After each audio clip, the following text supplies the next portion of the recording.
yegua reconoce, la yegua no reconoce o reconoce que hay un embrión. Si reconoce que hay un embrión, obviamente se va a prolongar la vida de ese cuerpo lúteo primario, pero si no hay embrión tendría que liberar prostaglandina y volver a ciclar.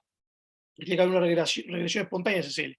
Bueno, en este caso, la yegua no fue inseminada, ese cuerpo lúteo a los 14 y 16 días se mantiene intacto, con buenos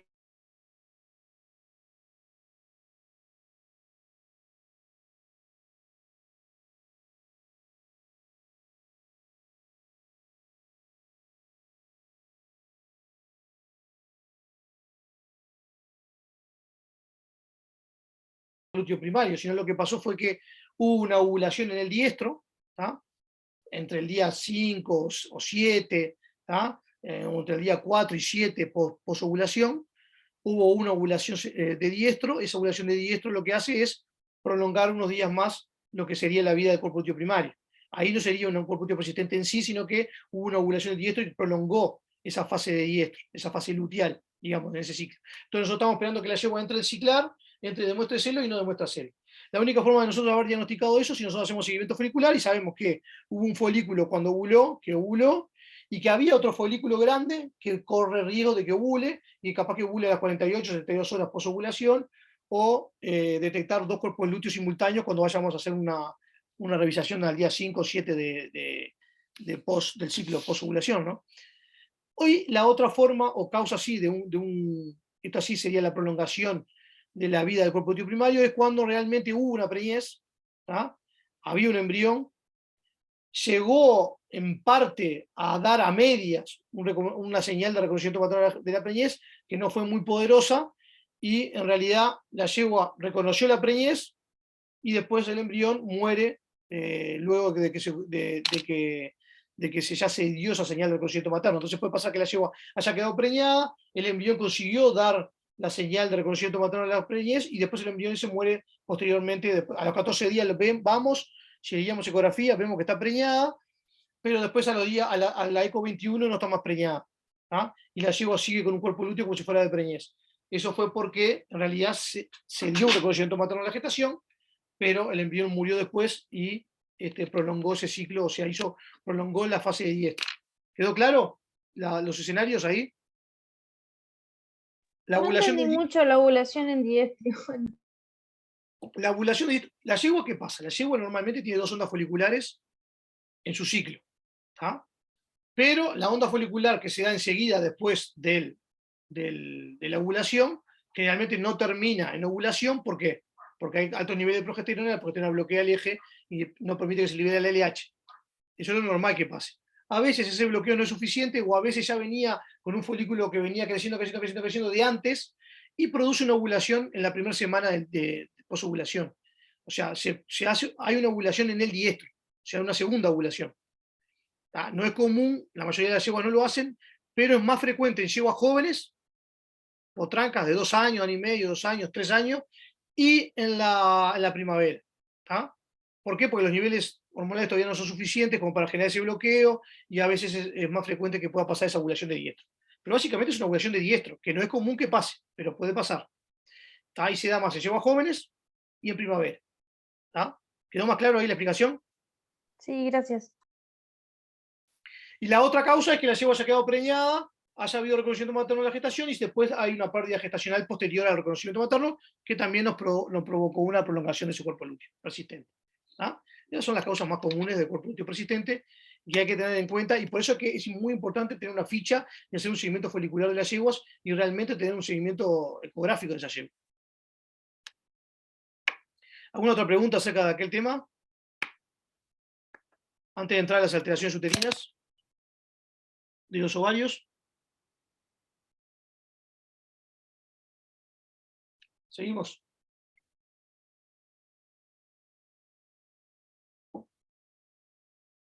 Bueno, dentro de las alteraciones uterinas vamos a tener problemas que son comunes y más comunes, o sea, comunes y no tan comunes.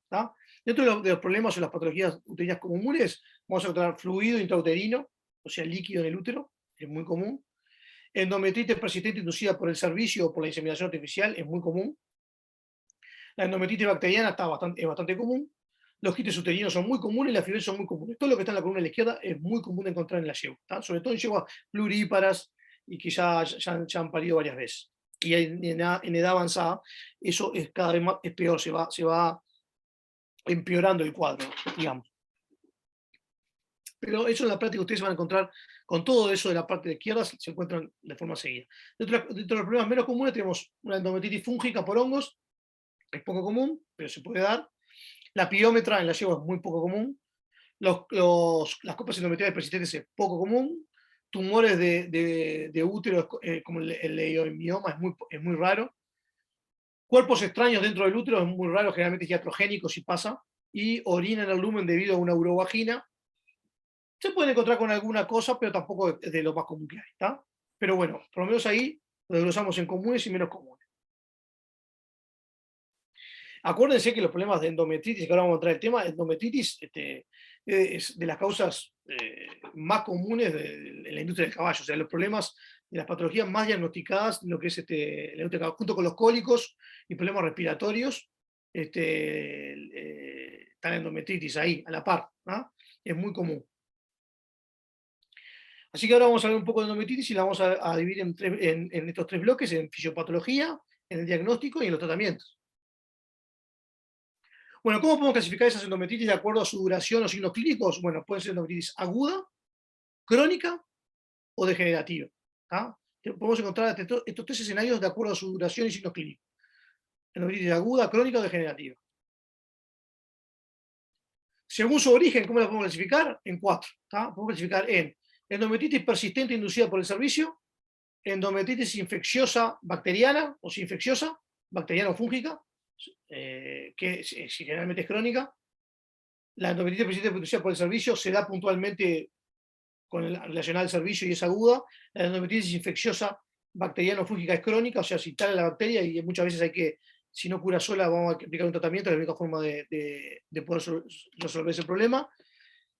La endometritis, que también es bacteriana, pero es sexualmente transmisible, o sea, las enfermedades venéreas, y las endometritis degenerativas crónicas o endometriosis, que ya es un grado de avanzado de que ese útero vino sufriendo con endometritis bacteriana, fúngicas o inducidas por el servicio por mucho tiempo y termina eso en una endometritis degenerativa crónica o endometriosis. Pero bueno, el útero tiene mecanismos fisiológicos que se defiende, que previene que ocurra eso, ¿no? Y que evita que entren contaminantes a través de sus mecanismos, primero barreras físicas y luego barreras humorales y celulares, ¿no? En cuanto a la inmunidad. El primer mecanismo de defensa que tiene el endometrio, obviamente, son los físicos e inmunológicos. Los físicos, la primera barrera que evita entrada de bacterias y de contaminantes como el aire, y básicamente impide la entrada de bacterias comunes que hay en el ambiente, es obviamente la conformación vulvar, el pliegue vulvar, la vulva. Cómo esos labios coaptan, que haya buen tono, que coapten bien, que eviten que entre aire o materia fecal. Miren cómo está la posición, ¿no? Tenemos el ano bien arriba de la comisura vulvar, todo esto hace que la Escherichia coli esté acá, entre otras bacterias, y que si no tenemos un buen cerramiento vulvar, es una causa muy importante de endometritis bacteriana. Y obviamente si a esto le sumamos que cuando camino o troto o lo que fuera, como no tiene tanto tono la vulva, me entre aire, ese aire me lo están mandando todas esas bacterias hacia el fondo de vagina y hacia la entrada del cervix. Que cuando está en esto, sobre todo cuando está en esto, que el cervix está abierto, hace que entre los microorganismos al útero.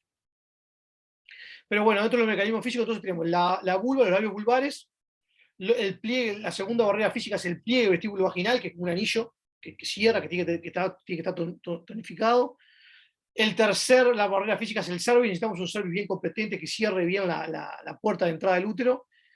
Luego tenemos las contracciones miometriales, que las contracciones miometriales son fundamentales para poder eliminar todo lo que entra, sacarlo hacia afuera, digamos, de forma retrógrada, a través del cervix, vagina y hacia el exterior.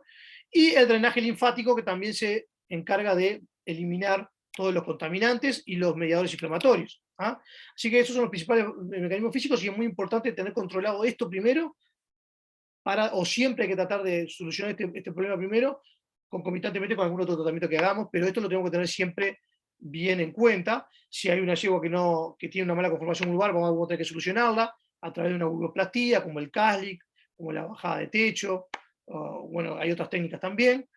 Y también hay que, obviamente, estimular que la yegua esté en buen estado corporal, porque si la yegua no está en buen estado corporal y no tenemos grasa en la zona perineal, también la yegua flaca lo que hace es que se chupe el ano base craneal, se empeora la conformación vulvar y quede menos sostenida, digamos, lo que es la barrera de los labios vulvares. Entonces es muy importante que las yeguas estén bien alimentadas también para que tengan una buena coaptación de los labios vulvares.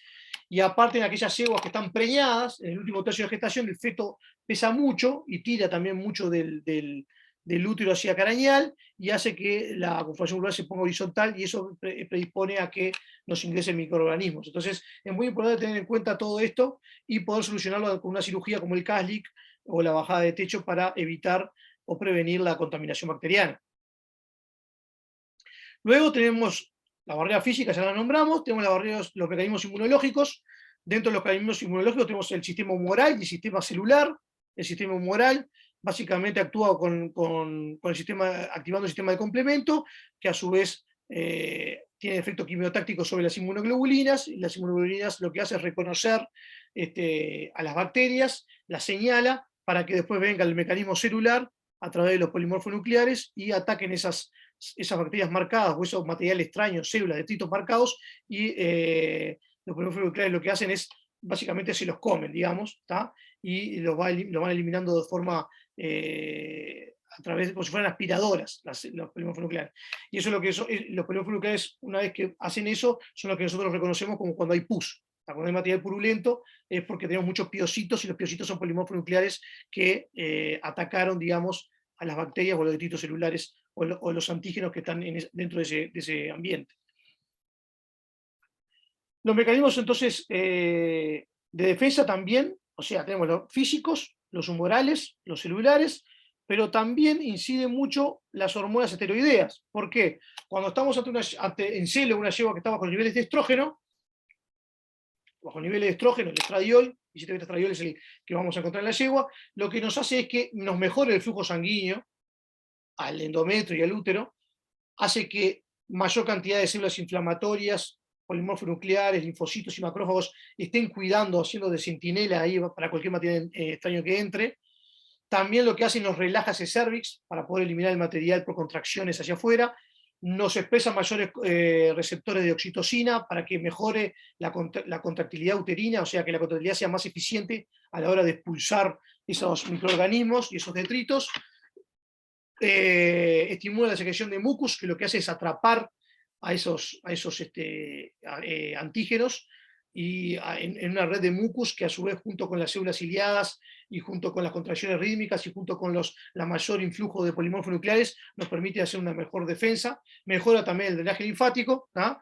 Entonces facilitaría, el estrógeno facilita lo que son la eliminación de partículas extrañas o antígenos del útero. Entonces muchas veces nosotros decimos, el estro cura. Entonces tenemos una yegua con alguna endometritis, muchas veces cura sola al celo siguiente, ¿tá? Porque el celo, cuando está bajo niveles de estrógeno, ese útero tiene mayor defensa, mejores mecanismos de defensa, los mecanismos de defensa son más eficientes y hace que se proteja mucho más el ambiente uterino, que cuando estamos ante los niveles de progesterona. El nivel de progesterona es todo lo contrario. Cuando estamos con progesterona tenemos poca irrigación sanguínea, pocas células inflamatorias, poca inmunidad, y lo que hace es que si hay una contaminación en diestro de ese útero, esa bacteria se encuentre muy a gusto en un lugar calentito, húmedo, oscuro, y prolifere, ¿tá? Y se haga un microfilm, inclusive entre en las criptas y en las glándulas endometriales, y se aloje ahí, va a ser más difícil de sacar. Entonces, la progesterona es inmunosupresora, tenemos el útero bajo el nivel, cuando hay niveles de progesterona altos, las defensas tan bajas, y es propenso a la contaminación bacteriana, ¿tá? Y reduce la capacidad de limpieza física. Entonces es muy importante eso. Cualquier maniobra que nosotros hagamos, hay que hacerla en estro, porque en estro es cuando tenemos las defensas del endometrio y del útero y las barreras físicas más mejores, digamos, y más eficientes para poder atacar cualquier contaminación.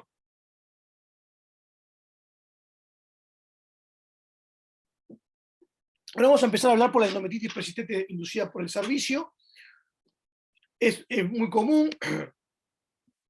Se da en un 15% de las yeguas pura sangre de carrera, y yo creo que es lo mismo para el resto de las razas. O sea, esto porque el estudio un estudio muy grande que se llevó a cabo en Estados Unidos por, no me acuerdo el nombre ahora se me fue el nombre de quien lo había hecho, vio que hay la incidencia de la endocardititis persistente inducida por servicio de un 15% en la pura sangre, pero es bastante extrapolable a las otras razas. Aumenta la incidencia en yeguas viejas versus jóvenes, o sea, las viejas son más propensas a la endocardititis persistente por servicio. También aumenta la incidencia de yeguas vírgenes, o sea que vírgenes me refiero a que no parieron con más de 8 años de edad, ni que hablar que si tienen más de 15 años y no parieron, va empeorando. A medida que van pasando los años, a partir de los 8 años en adelante, si no tuvieron partos, son mucho más propensos a la endometritis persistente por servicio. ¿Por qué? Porque hay una insuficiencia cervical, ese cervix no se abre bien, la apertura del cervix no se abre, entonces cuando nosotros introducimos el semen, que es antígeno, es un material extraño, el endometrio reacciona, pero esos procesos de inflamación y esos mediadores de inflamación no pueden ser drenados ni por la parte linfática ni a través del cervix, porque hay una insuficiencia cervical de los mecanismos de defensa. Y obviamente que va a aumentar el riesgo cuando utilizamos semen congelado. ¿Por qué? Primero porque cuando inseminamos con semen congelado hay bajos niveles de plasma seminal, que acuérdense que el plasma seminal es inmunomodulador, o sea, atenúa la inflamación, y a su vez protege a los espermatozoides viables de los no viables. Y aparte, cuando nosotros inseminamos con semen congelado, generalmente, como se había explicado antes, hay que inseminar inmediatamente posovulación, y cuando inseminamos inmediatamente posovulación ya está el cuerpo lúteo formándose, están aumentando los niveles de progesterona, los niveles de estrógeno están bajando, entonces tenemos un útero que está más indefenso, bajo los niveles de la progesterona, entonces la posibilidad de que esa endometritis post servicio se transforme en una endometritis infecciosa crónica es muy alta. Entonces, tener en cuenta que la incidencia es de un 15% en las yeguas, que esta patología se da más en yeguas viejas con más de 15 años que en yeguas jóvenes, que la incidencia también o una población susceptible son aquellas yeguas con más de 8 años que no hayan parido, y que aumenta con el uso de semen congelado.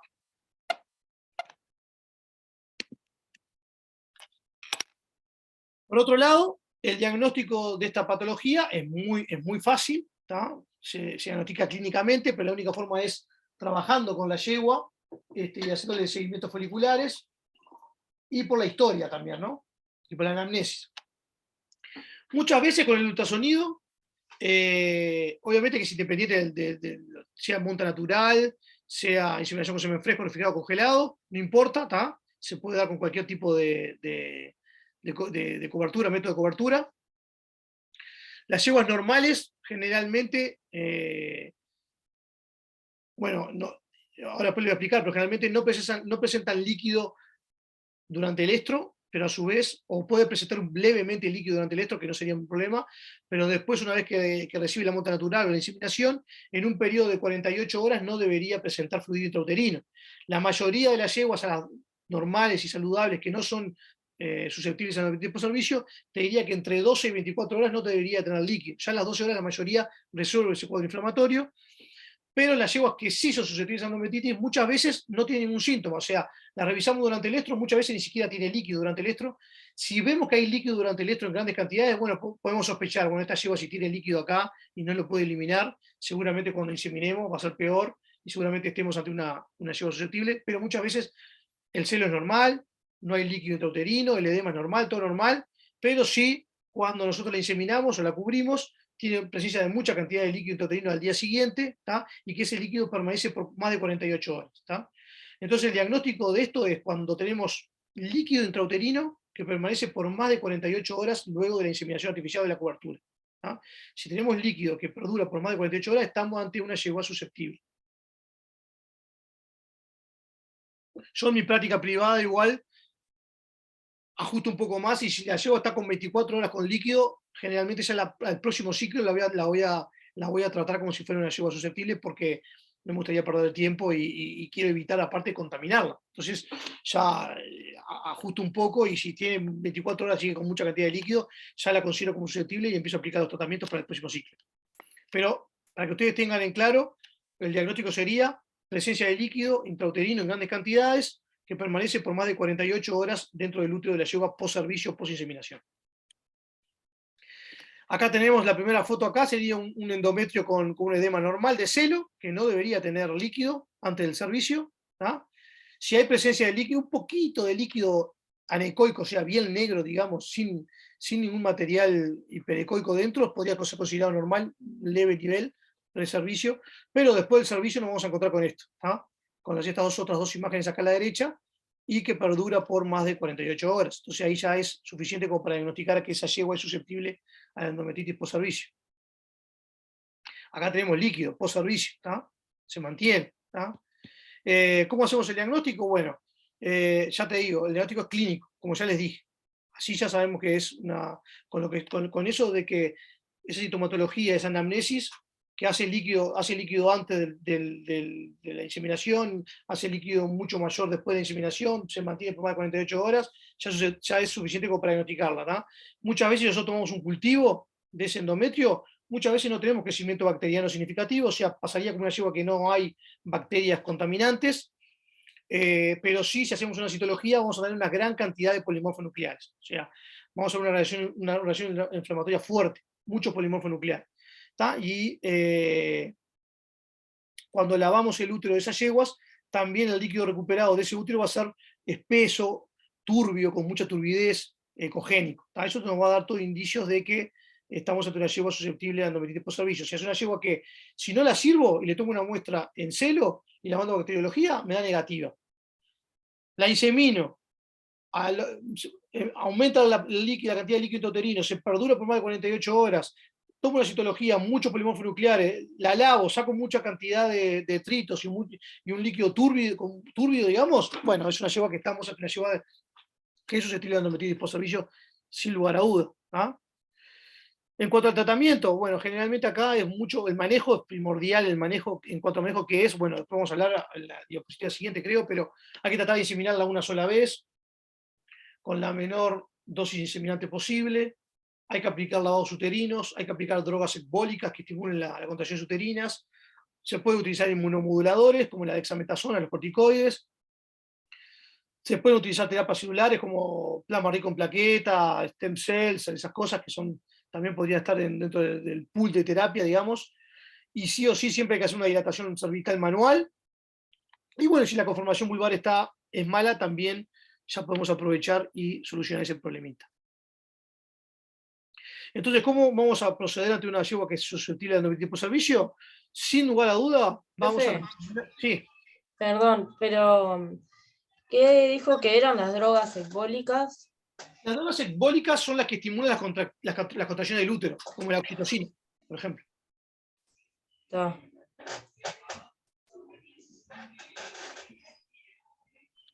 Bueno, pero ¿cómo vamos a proceder ante una yegua que la diagnosticamos como susceptible de endometritis post-servicio? Bueno, sí o sí vamos a inseminarla. Si la raza nos deja, o sea, si está permitido dentro de la raza se puede inseminar, vamos a optar por la inseminación. Dentro de la inseminación con la dosis menor posible para lograr preñez. ¿Por qué? Porque la reacción inflamatoria del útero es directamente proporcional al número de espermatozoides que nosotros metemos. Acuérdense que los espermatozoides son material genético diferente al organismo de la yegua y es reconocido como antígeno. Entonces, cuanto más espermatozoides pongamos dentro del útero, mayor la reacción inflamatoria. O sea que, y vamos a apoyarnos en un inductor de la ovulación para tratar de inseminarla una sola vez por ciclo. O sea, inseminarla, después inseminarla una sola vez por ciclo, utilizando un inductor de la ovulación, y después tratar de bajar la dosis inseminante a lo más que podamos. Y utilizar la técnica de mínima contaminación con buena higiene, haciendo la limpieza de la vía perineal, del vestíbulo, para disminuir la carga bacteriana lo más que podamos, para tratar de disminuir el insulto a ese endometrio. Bueno, acá básicamente, para aplicar el inductor de la ovulación, ¿qué es lo que tengo que hacer? Bueno, detectar que la yegua entró en celo, viene 1, 2 o 3 días de celo, va creciendo el folículo de forma correcta, 3 a 5 milímetros por día. Una vez que alcanza un tamaño preovulatorio de más de 35 milímetros, aplicamos la HCG, la monotetina clorhídrica humana, o la de lorelina. Si aplicamos la HCG, generalmente la ovulación va a ocurrir en promedio entre las 36 y 38 horas, la de lorelina va a ocurrir entre las 40 a 42 horas, la ovulación. Entonces vamos a tratar de inseminamos y damos el inductor, o damos el inductor el día antes y inseminamos el otro día. Y de esa forma nosotros garantizamos que con una sola inseminación ya aumentamos la chance de que quede preñada esa yegua. Y para aplicar el inductor hay que tener en cuenta la raza con la que estamos trabajando, ¿no? Un cuarto de milla, QH, quarter horse, cuarto de milla, a partir de los 35 milímetros de diámetro se puede aplicar el inductor siempre con presencia de edema y conducta de celo, los pura sangre de carrera también, pero acuérdense que las razas pesadas, de tiro, los belgas, los percherones, todos esos tienen un tamaño folicular mayor, entonces a partir de los 40, tenemos que dejar que crezca un poquito más el folículo para que respondan bien al inductor. Entonces, en cuanto al manejo, utilizar el inductor de la ovulación, cubrir una sola vez la yegua o inseminar una sola vez la yegua, y la inseminación es mejor que la cobertura si no estamos hablando de pura sangre de carrera, que las pura sangre de carrera no permiten la inseminación, ¿no? El objetivo, ¿qué ganamos con la inseminación artificial? ¿O por qué es mejor que la inseminación artificial que la monta natural? Porque básicamente disminuimos la contaminación bacteriana, reducimos la respuesta inflamatoria. Y eso, como dice ahí, es dependiente del número de espermatozoides. Entonces vamos a controlar la dosis, vamos a ponerle la misma cantidad de espermatozoides necesarios para conseguir una preñez. Ese eyaculado va a estar diluido con un diluyente comercial. El diluyente comercial a su vez tiene antibióticos que van a controlar cualquier crecimiento bacteriano, y a su vez cuando vamos a inseminar la yegua la vamos a preparar, vamos a limpiar ese área perineal con jabón neutro y jabón con glicerina, vamos a limpiar la zona del vestíbulo y vamos a proceder a hacer una técnica de mínima contaminación. Bueno, una vez que hicimos una sola inseminación, con técnica de mínima contaminación, la yegua, lo que hacemos siguientemente, porque ya la tenemos diagnosticada como susceptible, es aplicar un tratamiento. Sí o sí, luego de la inseminación hay que aplicar un tratamiento a la yegua susceptible. ¿En qué consiste esto? Bueno, básicamente es asistir al útero a eliminar ese proceso inflamatorio. O sea, que ayudar a esos mecanismos mecánicos, digamos, que tiene el útero, como los drenajes linfáticos, las contracciones, a eliminar todo el proceso inflamatorio. Porque ¿cuál es el problema principal de una yegua susceptible de endometritis? Es que generalmente las contracciones uterinas por ella sola no son suficientes para poder eliminar todos los mediadores de la inflamación, entonces quedan ahí, los antígenos quedan ahí, siguen trayendo células inflamatorias, sigue generándose mediadores de inflamación y se sigue acumulando líquido. Y cada vez eso es peor porque va generando un peso en el útero cada vez va a quedar más pesado, va a quedar más penduloso y cada vez va a ser más difícil poder eliminar de forma retrógrada ese líquido que se forma como un caldo de cultivo, y tampoco, al no tener buena contractibilidad, tampoco es suficiente el drenaje linfático. Entonces es como un ciclo vicioso. Por eso que las yeguas viejas pluríparas, al tener un útero muy penduloso, son propensas, o las yeguas vírgenes con más de 8 años son propensas no por el útero penduloso, sino por la insuficiencia cervical. Entonces nosotros sí o sí tenemos que asistir a limpiar lo que haría una yegua normalmente, fisiológicamente, y se solucionaría ese cuadro inflamatorio que es fisiológico. Esa reacción inflamatoria, aparte que generada por los espermatozoides, es necesaria para activar todos los mecanismos de contracción y de inmunológico de la yegua para eliminar el exceso de espermatozoides. Hay que eliminar el exceso de espermatozoides, eliminar la cantidad de espermatozoides muertos, eliminar los detritos, eliminar las bacterias que ingresan con el semen. O sea, se necesita esa reacción inflamatoria generada por el espermatozoide, fisiológica y es necesaria. Pero cuando estamos ante una yegua plurípara con útero penduloso, o una yegua virgen con más de 8 años que no puede dilatar su cervix, estamos ante una yegua susceptible que por sí sola no puede solucionar ese cuadro. Entonces, sí o sí, aparte de realizar la técnica de inseminación con baja dosis, controlando la contaminación y todo, sí o sí tenemos que hacer un lavado intrauterino para ayudar de forma mecánica a eliminar todos esos procesos inflamatorios. Entonces, ¿qué consiste esto? Básicamente hay que hacer un lavaje uterino a las 4 o 6 horas, no más de 6 horas post-inseminación. ¿Por qué esto es importante? Porque si dejamos pasar más de 6 horas post-inseminación, las bacterias que estaban ahí ya se instalan, generan microfilm y después va a ser mucho más difícil, van a colonizar el endometrio y después va a ser más difícil de poder sacarlas. Y nos puede tener un problema mayor, que si esto si se quedan ahí y la yegua no puede solucionar ese problema bacteriano, se va a transformar en una endometritis bacteriana crónica. Entonces es muy importante lavarla entre las 4 y las 6 horas post-inseminación. ¿Por qué las 4? Bueno, porque las 4 es el transporte espermático. Nosotros le damos tiempo, una vez que inseminamos, a partir de las 4 horas ya el transporte espermático ya ocurrió, está todos los espermatozoides viables dentro del oviducto, y nosotros podemos lavar ese útero de forma tranquila sin matar a los espermatozoides y sin afectar las tasas de preñez, porque el líquido de lavado no ingresa al oviducto. Entonces necesitamos esperar 4 horas para que se complete el transporte espermático y ahí podemos aplicar tranquilamente el tratamiento de lavado intrauterino.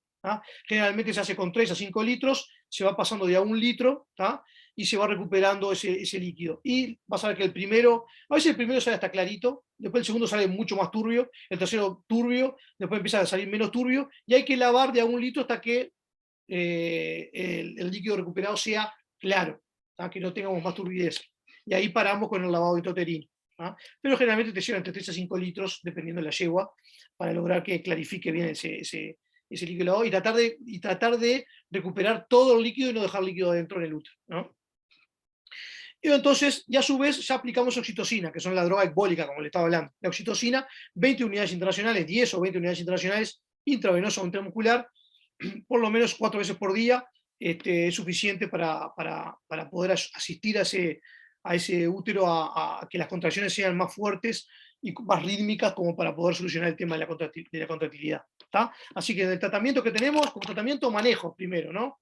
Queda el manejo, una sola inseminación artificial, una sola inseminación por ciclo, cerca de la ovulación, utilizar el inductor de la ovulación, técnica de mínima contaminación y la dosis mínima de espermatozoides necesarios para obtener una preñez, lavado uterino a partir de las 4, entre las 4 y las 6 horas post-inseminación, y aplicación de oxitocina 3 a 4 veces por día durante ese día, y si al otro día hacemos ecografía y tiene líquido, le repetimos la oxitocina, o inclusive si tiene mucho líquido, hasta le podemos repetir el lavado.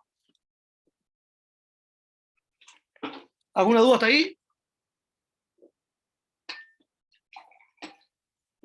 Impecable. Bueno, las drogas embólicas, con el lavado lo que hacemos nosotros es asistir mecánicamente a que se limpie al clearance ese uterino, que se limpie ese útero. Las drogas embólicas lo que hace es aumentar la contractilidad uterina para asistir a eliminar esas secreciones, ahí dice secciones, pero serían secreciones uterinas, ¿no? Y hubo trabajo que evaluaron diferentes drogas y diferentes dosis y vieron que la dosis de oxitocina, la dosis baja, entre 5 y 20 unidades internacionales, son las que tienen mejor efecto. O sea, con más de 20 unidades internacionales de oxitocina, la calidad de esa contracción no es tan buena y tan eficiente. Entonces, lo que tenemos que hacer es utilizar dosis de oxitocina entre 5 y 20 unidades internacionales, tanto intravenosa como intramuscular. Si le damos intravenoso va a actuar más rápido, si le damos intramuscular va a demorar un poquito más, pero el efecto dura entre 30 y 45 minutos post-inyección. Eso para que tengan en cuenta que el efecto de esa oxitocina va a durar entre 30 y 45 minutos. Por eso que hay que darla 3 o 4 veces al día a la yegua problema post-inseminación artificial. Inclusive al otro día muchas veces hay que repetirlo. ¿Qué otra cosa podemos utilizar en el paquete de tratamientos siempre en conjunto, ¿no? O sea, si podemos inseminar, inseminamos, lavar hay que lavar siempre, aplicar inductor de la ovulación también, aplicar oxitocina, droga embólica también, sí o sí hay que aplicar, e inclusive podemos utilizar inmunomoduladores, que yo sobre todo cuando utilizamos semen congelado, que es siempre inmediatamente posovulación, no más de 6 horas posovulación, generalmente nosotros en casa a las yeguas con endometritis persistente por servicio le aplicamos una dosis de dexametasona, entre 20 y 50 miligramos de dexametasona intravenoso al momento de la inyección, o una hora antes al momento de la inseminación, perdón, o una hora antes de la inseminación. ¿Para qué? Para que ese semen que nosotros ponemos en el útero, esos espermatozoides, no nos generen la reacción inflamatoria fisiológica que deberían generar. Lo controlamos con el corticoide. Entonces nos va a generar menor cantidad de reacción inflamatoria, que en realidad no sería bueno para una yegua normal. Una yegua normal precisaríamos, cuanto más reacción inflamatoria genere, mejor, porque los sistemas de contractilidad y de drenaje linfático comunitario actúan mucho más rápido, mucho más fuerte y resuelven más rápido el cuadro. Eso sería una yegua normal. Una yegua normal precisamos que haya una reacción fuerte para que los mecanismos de defensa actúen más eficientemente. Pero cuando estamos con una yegua susceptible, hay que tratar de que la reacción sea leve, lo más leve posible, por eso que usamos una dosis baja, una sola inseminación por ciclo, técnica de mínima contaminación, y podemos utilizar drogas ecbólicas y corticoides en el momento de la inseminación, para inhibir ese sistema inmunitario de la yegua. Y después sí, lavarla también. Entonces muchas veces nos ayuda mucho eso, porque sobre todo ya te digo, que estamos ante el efecto de la progesterona, cuando inseminamos con semen congelado post-ovulación, muchas veces ayuda mucho el uso de inmunomoduladores como el corticoide. También hay otros como el estrato de pared celular bacteriana, tenemos 2 comercialmente que es el Settle y el X-Team, se pueden utilizar también, y la infusión con plasma rico en plaqueta o plasma rico en leucocitos, después de, siempre después de las 4 horas de inseminación, después del lavado, después de la oxitocina, después de ahí se hace la infusión y se puede dejar hacer una infusión de plasma rico en plaqueta o plasma rico en leucocitos. Pero bueno, eso más o menos las herramientas que ustedes tienen para poder tratar a las yeguas susceptibles a endometritis. Y hay una última pata que también sirve para el tratamiento de este tipo de yeguas, es la dilatación cervical. Esto también nosotros lo hacemos siempre. Si vemos que es un cervix que no se dilata bien cuando está en estro, a la hora de inseminar lo que hacemos es un dedo, 2 dedos, 3 dedos, ayudar manualmente a dilatar ese cervix, para que pueda drenar. Cuando después yo le dé las drogas embólicas o le hago un lavado intrauterino, ayudar a que drene y elimine todos los mediadores de la inflamación a través del cervix. Entonces siempre es importante también asistir a ese cervix con dilatación manual. También te pueden ayudar dándole estradiol intramuscular o prostaglandina E1, que es el misoprostol. Acá en Uruguay es difícil de conseguirlo, porque el misoprostol es la misma la pastilla que para el aborto, entonces hay que utilizar receta. Pero en Brasil se consigue, por ejemplo, se hace una preparación tópica y se le puede hacer la dilatación manual, inclusive poner un poco de misoprostol alrededor del cervix, que es lo que hace relajarlo. Y también se puede dar buscapina tanto intravenosa como en gel, también se le puede poner ahí alrededor del cervix para que ayude a dilatar. Nosotros precisamos que ese cervix esté bien dilatado, relajado a la hora del estro y a la hora que inseminemos, para que todos esos procesos de inflamación sean eliminados. Bueno, y ahí terminamos con lo que es la endometritis persistente por servicio, ¿no? Que esto trae que hay yeguas que son clasificadas como yeguas susceptibles a la endometritis por servicio, persistente por servicio. ¿Alguna duda? Ahora vamos a entrar a la endometritis bacteriana, crónica. ¿Alguna duda de esa endometritis? Pero ahora no. No. Bien. Bueno, la endometritis bacteriana crónica, bueno, ¿qué es lo que pasa? Muchas veces pasa que de la yegua susceptible, o sea, esa relación inflamatoria en post-inseminación por servicio, puede haber contaminación bacteriana y puede transformarse en una endometritis bacteriana crónica, o puede ser que la yegua se contamine por mala conformación vulvar, que es lo más común, que esa entrada sea por vía retrógrada, o sea, a través de la vulva, el vestíbulo, vagina y cervix. ¿Por qué? Porque básicamente tiene una mala conformación vulvar. Esa sería la causa principal. Pero también dentro de eso, de la conformación vulvar, podemos tener anormalidades en la función y anatomía del cervix, traumas posparto, generalmente en el parto, si se desgarró ese cervix o se desgarró el vestíbulo, todo eso hace que las barreras físicas no funcionen bien. La mala higiene al momento de la monta natural o de la inseminación artificial también son factores predisponentes, entre otros. Pero principalmente la mala conformación y el tono vulvar y vestibular es la principal causa predisponente de este tipo de endometritis. El principal síntoma de una endometritis que vamos a ver ya clínicamente afuera a ojo, vamos a poder ver, si no se inseminó ni nada, y tiene un corrimiento purulento a nivel de la zona de declive acá de la vulva, la región del clítoris, ya nos indicaría de que hay un proceso inflamatorio, que hay algo que está viniendo desde adentro, si bien puede ser una vaginitis, puede ser una cervicitis, pero nos está indicando que algún problemita hay. O sea, si tenemos secreción acumulada en la comisura vulvar, ya podemos ir abriendo los ganchos, digamos. Luego, cuando hacemos el tacto y la ecografía, nos podemos encontrar, dependiendo del grado de inflamación, del grado de endometritis, nos podemos encontrar con un útero que está flácido, que nunca agarra buen tono, con un aumento de volumen, con un cuerno más grande uno que el otro, que se acumula líquido en la base de los cuernos. A la ecografía, estas imágenes no se ven muy bien, pero a la ecografía podemos ver un edema que ya no es tanto de estro fisiológico, es un edema que es muy grande, o sea, ya patológico, mucha cantidad de edema. En vez de un grado 3, ya estamos hablando de un grado 4, 5 o 6 de edema, o sea, vemos un hiperedema en ese útero, y presencia de líquido intrauterino, sobre todo con puntillados hiperecogénicos. Eso nos está indicando de que seguramente estemos ante una endometritis bacteriana. También hay que hacer una revisación con espéculo, el espéculo nos permite evaluar el fondo de la vagina y nos permite evaluar el anillo externo del cervix. Si al cervix lo encontramos enrojecido, irritado o con presencia, como en este caso de la foto más ventral, presencia de pus que sale, como si fuera leche, ¿viste? Que sale del cervix, que ya es contenido que viene dentro del útero, ahí es muy indicativo de que estamos ante una presencia de endometritis bacteriana seguramente. Acá tenemos una comisura que no debería tener ningún corrimiento, acá ya tenemos la presencia del corrimiento, típico de la endometritis, y a su vez, cerca del espéculo vamos a ver contenido que sale del anillo externo del cervix, y a su vez ver estas burbujitas que se forman, y las burbujitas que nos indican que hay entrada de aire en esa vagina. Esa vagina se ve que no está coactando bien y hay entrada de aire, y la entrada de aire ayuda a que se irrite el cervix, ayuda a que invadan las bacterias. ¿Cómo hacemos el diagnóstico definitivo de esto? Ya tenemos un diagnóstico clínico por ecografía, por tacto y por vaginoscopía, pero bueno, vamos a confirmarlo. Aparte quiero ver qué tratamiento voy a aplicar. Entonces la forma es hacer tomar 2 hisopos. Un hisopo para citología, para ver qué cantidad de polimorfos nucleares tenemos, para ver si estamos ante una inflamación crónica o aguda, o un proceso combinado, y otro hisopo para mandar a bacteriología, ¿tá?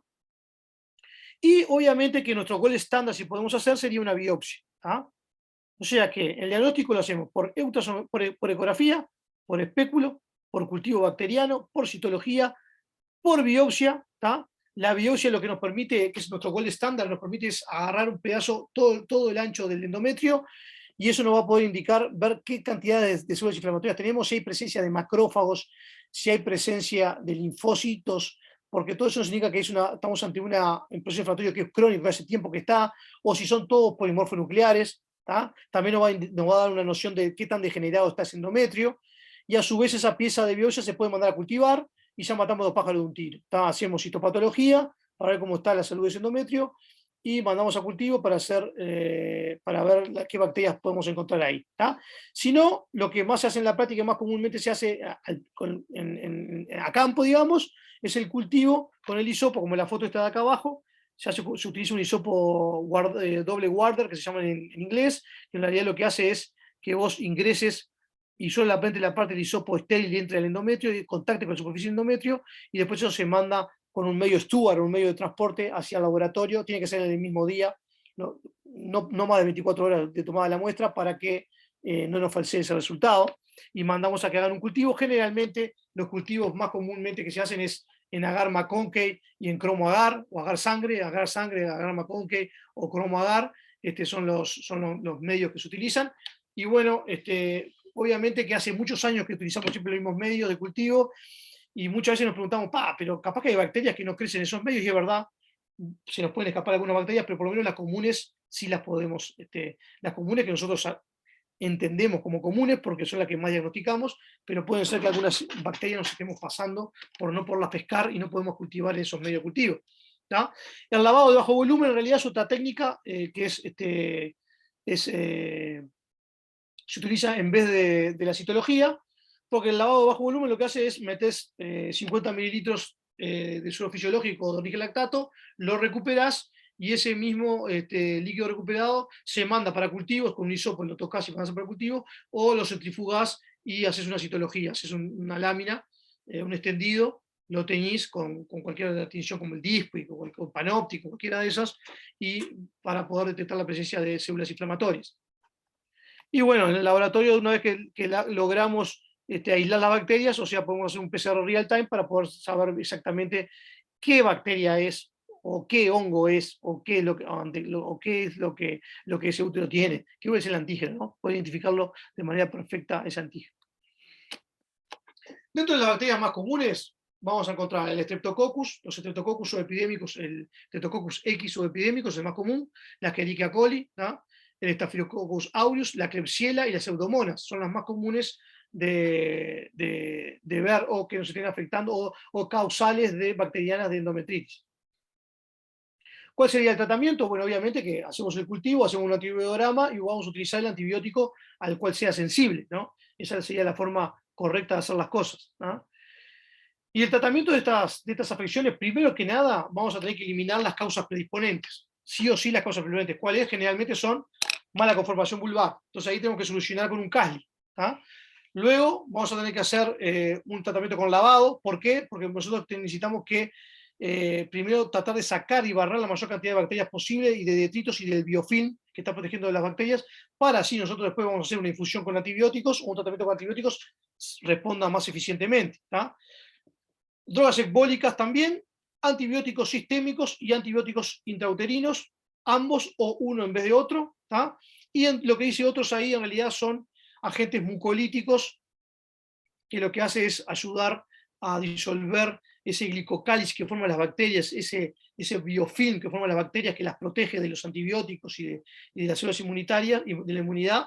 Lo que hacemos es tratar de disolverlo. Entonces, ¿con qué podemos hacerlo? Bueno, con una infusión con agua oxigenada, una infusión con LTA tris, o se puede aplicar ozono. Hay otros también. Cuando hablamos de infusión, lo que referimos es que nosotros ponemos algo y lo dejamos hasta el otro día. Cuando hablamos de lavado, nosotros ponemos algo y lo sacamos. Ponemos y sacamos. Pero bueno, la endometritis bacteriana es muy importante primero diagnosticarla. La diagnosticamos clínicamente, con bacteriología, citología, biopsia. Después que la diagnosticamos, hacemos un antibiograma, y ahí elegimos si vamos a hacer antibiótico-terapia sistémica o intrauterina, y nos apoyamos en el lavado, en las drogas embólicas y en los agentes mucolíticos. Dentro de los tratamientos de los antibióticos intrauterinos, los más comunes utilizados son los que están en esta lista. Generalmente se reconstituyen en una jeringa de 60 mililitros con agua de inyección o suero fisiológico, y se infunde, hacemos una infusión. Quiere decir que nosotros tenemos que lavar el útero. Lavamos el útero, damos oxitocina e infundimos. O lavamos el útero, infundimos, esperamos un tiempito, después damos oxitocina, al otro día repetimos de vuelta, lavamos el útero, damos oxitocina, infundimos, y por lo menos los tratamientos con antibióticos tienen que ir por lo menos 5 días. Un tratamiento completo son de 5 días. Entonces, generalmente, si tenemos un diagnóstico de una yegua con endometritis, tenemos que agarrarla al inicio del celo. Acuérdense que todos los tratamientos que hagamos tienen que ser con la yegua en estro. Todo el muestreo, las muestras para biopsia, las muestras para citología, las muestras para bacteriología, todo eso hay que sacarlo en estro. Y empezar a aplicar el tratamiento el día 1 del celo, para que poder completar esos 5 días de tratamiento. Si da para inseminarla en ese tratamiento, listo, buenísimo, y si no, va a quedar para inseminarla el ciclo siguiente. Ahí se vuelve a tomar las muestras, se manda a cultivo, y vamos a ver si seguimos cultivando esa bacteria o ya no tenemos más esa bacteria y la yegua está curada. Dentro de los antibióticos sistémicos, esta lista de los intrauterinos, hay que tener cuidado también muchas veces con, por ejemplo, la gentamicina, que son muy irritantes por el pH ácido que tiene. Entonces generalmente van bafeados con bicarbonato, para no generar una mayor irritación. Es importante tener esos cuidados, como la micacina, la gentamicina, tienen pH muy, muy ácido, o sea, muy bajo, y hay que baferarlos, hay que taponarlos con bicarbonato. Dentro de los antibióticos sistémicos se utilizan para tratar la endometritis. Tenemos estos, entonces, el ceftiofur, el norfloxacina, trimetoprim-sulfa, penicilina, gentamicina. Generalmente nosotros vamos a apoyarnos con un antibiograma y vamos a empezar con los antibióticos más frecuentes que podemos utilizar para no gastar toda la batería, y siempre ir guardándonos los de última generación para que, si no responden con los antibióticos que estamos haciendo, bueno, saltar a un antibiótico de más caro, de una generación más alta, pero no utilizar antibióticos sin diagnóstico, no utilizar antibióticos de por sí, no utilizar antibióticos solo por un día, porque todo eso lo que va a generar es resistencia a los antibióticos de esa flora bacteriana, y después no vamos a tener ningún antibiótico que nos pueda servir a los veterinarios de campo. Entonces es muy importante aplicar la antibiótico-terapia con criterio, con un diagnóstico, con un antibiograma, con una dosis adecuada, por el tiempo adecuado y por la vía adecuada. ¿Alguna duda de la endometritis bacteriana?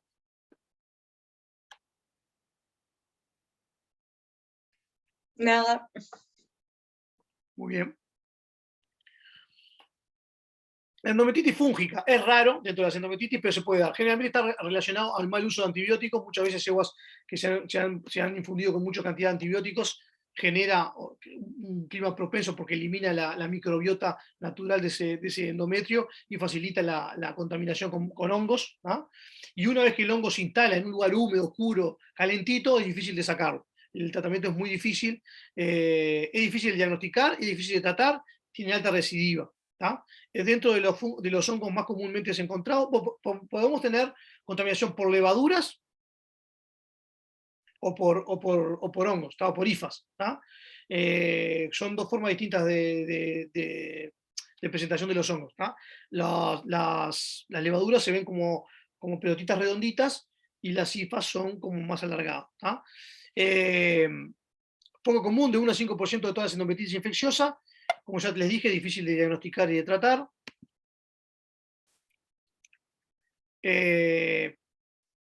Dentro de los hongos, la cándida, de la familia cándida, la candidiasis es el más común, después está el aspergillus y después está el mucor, como los más comunes. Dentro de la terapia que tenemos que tener, acá es sí complicado, vamos a tener que hacer infusión, se puede hacer lavados con vinagre, con 2%, el vinagre al 2% diluido en, o sea, 20 mililitros de vinagre por litro de suero de Ringer. Diodopovidona también se puede utilizar, pero muy diluido, 10 a 15 mililitros por litro. Se tiene que ver un color tecito bien claro, porque si no es muy irritante. Agua oxigenada en el suelo fisiológico también, podemos poner entre 60 y 120 mililitros de agua oxigenada en un litro y infundir con eso. Se puede hacer antifúngicos sistémicos, intrauterinos también, pero son medicamentos muy caros y generalmente hay de uso humano y hay que comprar mucha cantidad y la dosis es muy alta y durante muy prolongado en el tiempo, así que a veces es complicado de lograr un tratamiento sistémico, ¿no? Y una cosa muy importante para prevenir es el lavado del seno y de la fosa de clítoris, porque es una fuente de contaminación de hongos.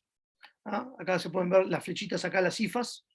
Muchas veces cuando tomamos una citología, la teñimos con disco y con panóptico, se pueden ver y podemos detectar la presencia de las cifas y ahí ya diagnosticamos la presencia de hongos.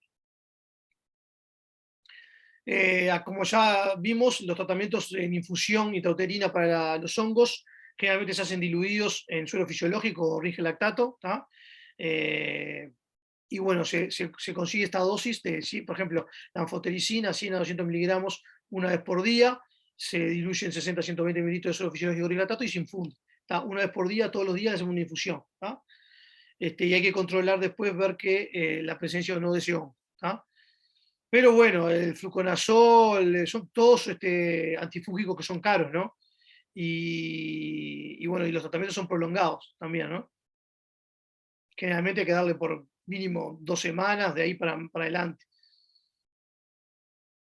El tratamiento intrauterino puede ser con histatina, con fluconazol, ahí está la dosis, puede ser oral, PO es oral. Les quiero aclarar que cuando dice SID, es una sola infusión por día, una sola vez por día. Cuando es PO es oral, bioral. Cuando es BID son 2 veces por día, SID una vez por día. Esas son las siglas. Bueno, el fluconazol, la histatina, y siempre el Caslic o la reconstitución o la vulvoplastía si necesario.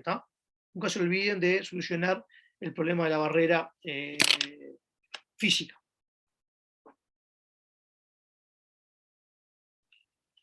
Muy bien, ahora vamos a hablar lo que son las endometritis venéreas, y dentro de las endometritis venéreas, las causantes son 3 bacterias ahí, que están descritas ahí: la Klebsiella, la Pseudomonas y la Taylorella equigenitalis, que es el causante de la metitis contagiosa equina.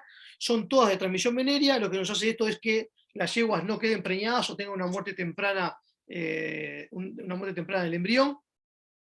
Y las Klebsiella y Pseudomonas son bastante comunes en el ambiente, y bueno, generalmente una yegua que tiene buenas barreras físicas, buenos barreras de estatus inmunológico, no es propensa a susceptible a endometritis por servicio, generalmente ella soluciona la contaminación de estas bacterias, pero cuando no lo logra y colonizan el útero, realmente después es difícil preñar esa yegua, aunque muchas veces después con tratamiento o con celos repetidos ella lo logra solucionar de forma autolimitante, digamos, sin tratamiento. Pero es muy importante tenerlas en consideración. La Taylorella equigenitalis, Uruguay es un país libre, somos un país libre de Taylorella, o sea que no tenemos este problema de esta bacteria, pero cuando nosotros vamos a exportar una yegua o un padrillo o semen, hay que muestrear para realmente constatar de que está libre de Taylorella.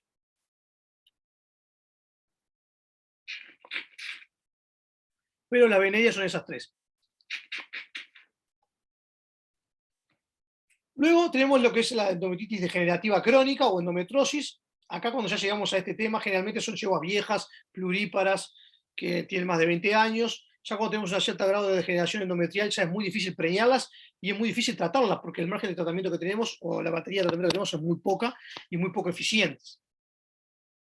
Acá tenemos una foto de una biopsia y vemos cuando empezamos a ver que el endometrio está lleno de lagunas o de nidos de lagunas con fibrosis, pocas glándulas funcionales, estamos ante un problema de endometrosis. Clínicamente la yegua puede estar con buena condición corporal, buena conformación vulvar, no vemos clínicamente nada. Al tacto ni a la ecografía es un útero limpio, no junta líquido, los ovarios están funcionando normal, no hay corrimiento vulvar, el edema es normal, todo normal. No encontramos en el diestro buen tono, buen cuerpo lúteo, buen cerramiento, buena función del cervix, todo normal, pero la yegua no queda preñada, o queda preñada y pierde, o queda preñada y aborta. ¿Tá? Ahí hay que empezar a aplicarse y a sospechar, ahí hay que empezar a sospechar de una endometrosis, una degeneración endometrial que o está permitiendo, o es tan grave que no permite, hace que muera el embrión de forma muy temprana, o dentro de los primeros 45 días, o los que causan aborto tienen cierto grado de endometriosis, que lo que hace es que hay una insuficiencia placentaria, porque la placenta necesita de toda la superficie del endometrio para hacer el intercambio de nutrientes con el feto, y bueno, si tenemos una zona muy grande de endometrosis y que está afuncional, obviamente cuando en el último tercio de la gestación, que es cuando mayor requerimiento tiene el feto, no lo consigue y muere y aborta en ese último tercio, y eso se puede ver muchas veces a endometrosis, problemas de endometrosis degenerativa del útero.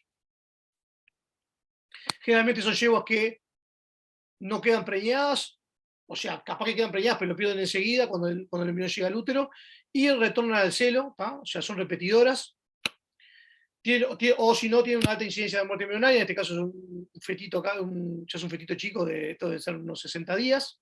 ¿Ah? ¿Cómo la diagnosticamos? Bueno, o sea que vamos a ver que clínicamente es una yegua normal, que tiene buena funcionalidad del cervix, que el útero está limpio, que hace buen edema, que demuestra buen celo, que no tiene corrimiento vulvar, que no tiene líquido intrauterino, que los ovarios están funcionando bien, pero no quedan preñadas, o queda preñada y pierde, o aborta. ¿Ah? Bueno, ¿qué es la herramienta que tenemos que hacer? Lo primero que tenemos que hacer es biopsia. Si hacemos citología y bacteriología, me da negativo, citología negativa, o sea, no tenemos polimorfos nucleares, no hay reacción inflamatoria aguda. Bacteriología negativa, no hay bacterias que nos estén causando un problema. Bueno, biopsia. Vamos a ver cómo se ve esa biopsia.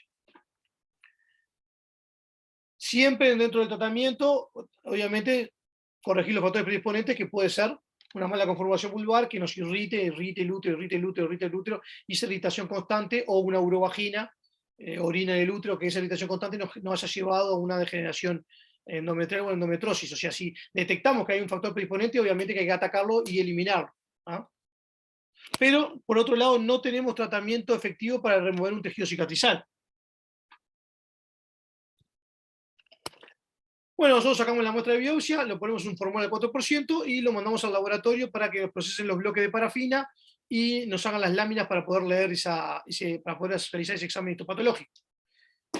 Bueno, y ahí lo podemos clasificar de acuerdo a su histopatología. La yegua la podemos clasificar en grado 1, grado 2A, grado 2B y grado 3. O sea, grado 1, grado 2A, grado 2B y grado 3, según el índice de Kenny, que fue el primero que aplicó esta escala, este score.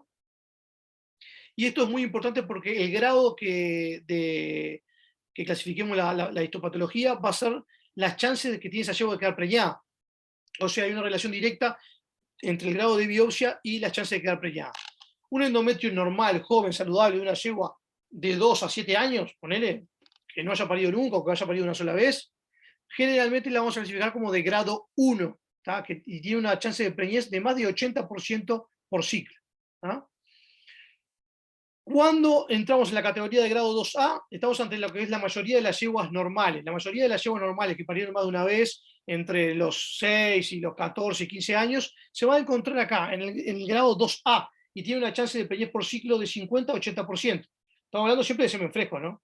Estamos hablando siempre de semen fresco. 50-80% de probabilidad de preñez con semen fresco por ciclo. Cuando estamos ante una yegua clasificada de grado 2B, tiene entre un 10 y un 50% de chance de preñez, y cuando estamos ante una yegua grado 3, tienen menos del 10% de chance de preñez por ciclo, o sea que ya estamos ante una atrofia acá, como vemos. Entonces, ¿cómo son los parámetros para realizar esta clasificación? Bueno, vamos a tomar inflamación primero. ¿Qué cantidad de células inflamatorias hay? ¿Qué tipo de células inflamatorias hay? ¿Ah? ¿Qué grado de degeneración? ¿Qué tanta superficie de ese endometrio está degenerado? ¿Cómo vemos eso? Por fibrosis.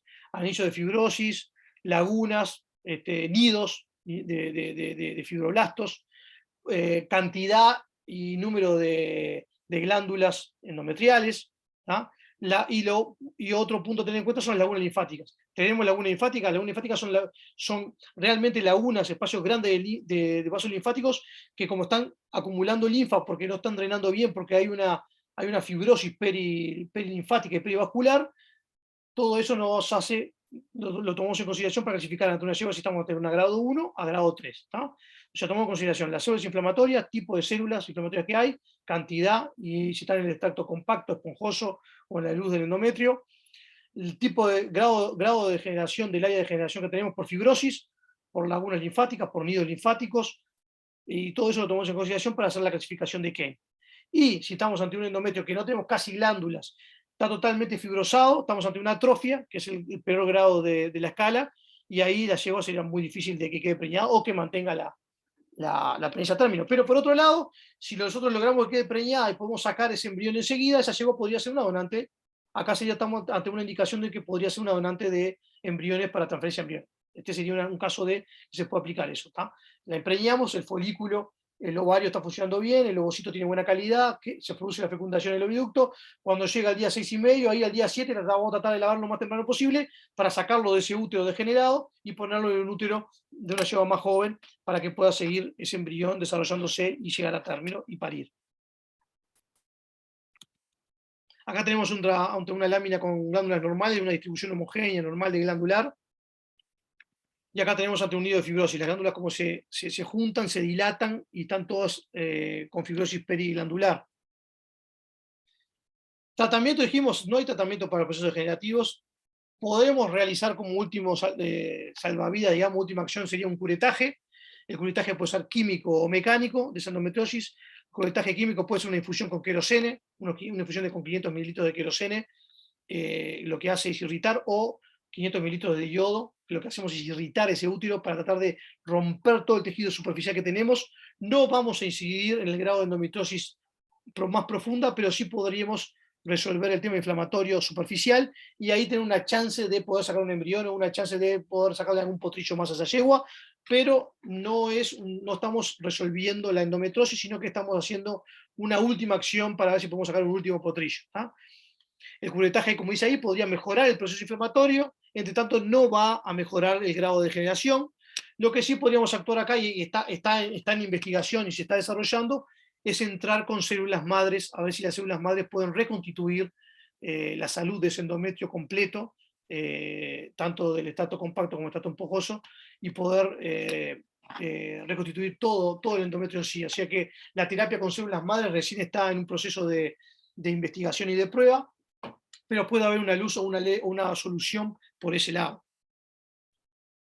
Células madres juntos con plasma rico en plaquetas y ozono también son las terapias que se pueden estar utilizando para poder mejorar ese grado de endometriosis.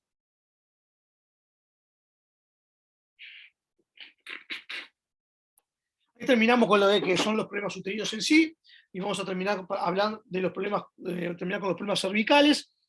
Los problemas cervicales tenemos más comunes son fallas en la relajación, como ya habíamos dicho, insuficiencia cervical, o otros menos comunes pueden ser la laceración. ¿Por qué? Por un trauma en el parto, o por una maniobra a la hora de inseminación que no fuera muy correcta, por adherencias, tumores como el leiomioma, o un desarrollo normal de origen genético. El escenario clínico más común de falla cervical son yeguas de más de 15 años de edad, con fibrosis cervical, incompetencia cervical y que hace muchos años que no parieron o que son vírgenes o que nunca parieron. Ese sería el grado más grave, y seguramente una yegua de 15 años que nunca parió tenga cierto grado de insuficiencia cervical y que se puede complicar con fibrosis cervical. La otra categoría de yeguas que se puede ver afectadas por insuficiencia cervical es la zona de yeguas utilizadas solo para transferencia de embriones, aquellas yeguas que se lavan todo el tiempo y no se la deja preñada nunca. Entonces genera una inflamación crónica en el útero y como, no hay, como nunca se dilata ese cervix porque no tiene partos, es más propensa a tener problemas de insuficiencia cervical también. ¿Cuál es el manejo reproductivo? ¿Cómo podemos prevenir esto? Bueno, permitir que las yeguas queden preñadas siempre antes de los 8 o 10 años. O sea, lo mejor que podemos hacer es que sacarle una cría por lo menos antes de los 8 o 10 años a esa yegua para prevenir esa insuficiencia cervical. Permitir que las donantes de transferencia de embriones hagan donante 1, 2, 3, 4, pero al quinto año la preñamos, o sea, cada 3, 5 años, entre 3, 5 años, cada 4 años, cada 5 años, preñarla, ¿tá? O sea, que la preñamos temprano y que lleve la gestación a término equipara. Y porque la gestación y el parto es muy buen ejercicio para mantener la salud uterina y cervical, ¿no? Y bueno, en este caso, cuando estamos ante una falla de relajación cervical o de insuficiencia cervical, estamos ante una yegua que es susceptible de endometritis por servicio, entonces el tratamiento es básicamente el mismo que lo que hablamos anteriormente.